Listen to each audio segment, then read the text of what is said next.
Doesn't matter what the media says.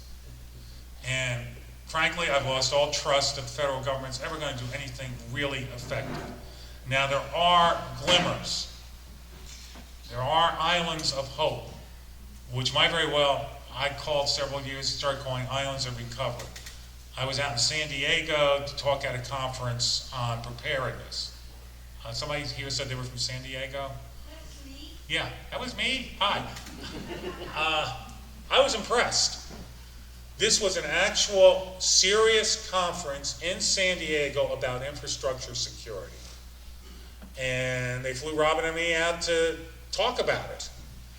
I was talking with military personnel there who are talking about creating closed energy grids at military bases.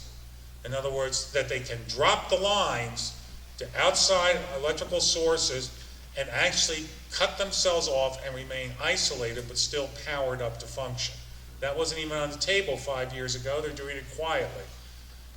Okay, there was another conference I was at Dallas. They're dragging me around the conferences, which might indicate something. And that team was InfraGard, which is a pairing of the good guys with the FBI with private enterprise, focusing a lot on cybersecurity, but also issues of EMP and grid security overall. I'm seeing things happen there, but it's not happening fast enough. In contrast, I went to my first conference with Jan 9 years ago, and 600 people showed up, and you guys are doing what has to be done as ordinary citizens and realistic Americans. So I don't put much hope on what a broader system will create. I put the hope in common sense of folks like yourselves and friends in my community and neighbors and even my own family, my in-laws and such.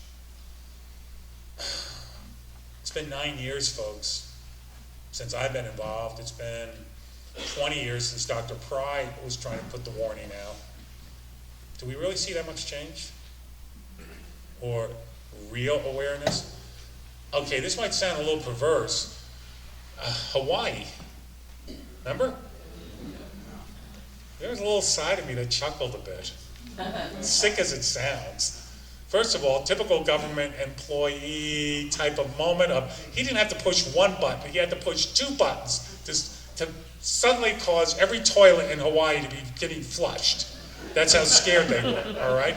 But in those 10 minutes, what were most people doing? Running in circles, screaming and shouting, all right? What percentage of people actually go, oh crap, this looks real, we better start getting ourselves prepared in these 10 minutes? Oh yeah, there was a big investigation the week after. You think anything's really changed in Hawaii since, other than it now takes 4 buttons, pushed by 2 people at opposite ends of the room? What about Puerto Rico?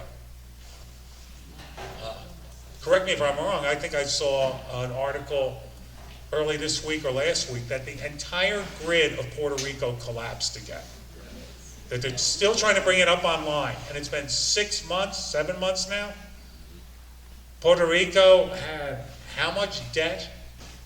Remember, just before the hurricane hit, there was a big issue of the deficit and debt in Puerto Rico and how to deal with it, and were they going to default? Well, I got to ask, where the heck did the money go? Because it certainly didn't go into their electrical infrastructure, even though they were in the bullseye. Oh, but it hasn't happened in 30 years, so don't worry.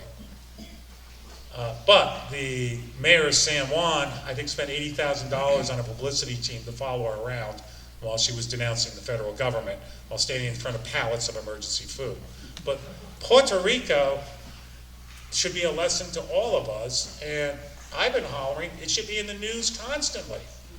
These are fellow Americans. In fact, you know how most Puerto Ricans are solving their problem? They're going to Florida. 300,000 or 400,000 refugees, I believe. They're refugees because the infrastructure's dead.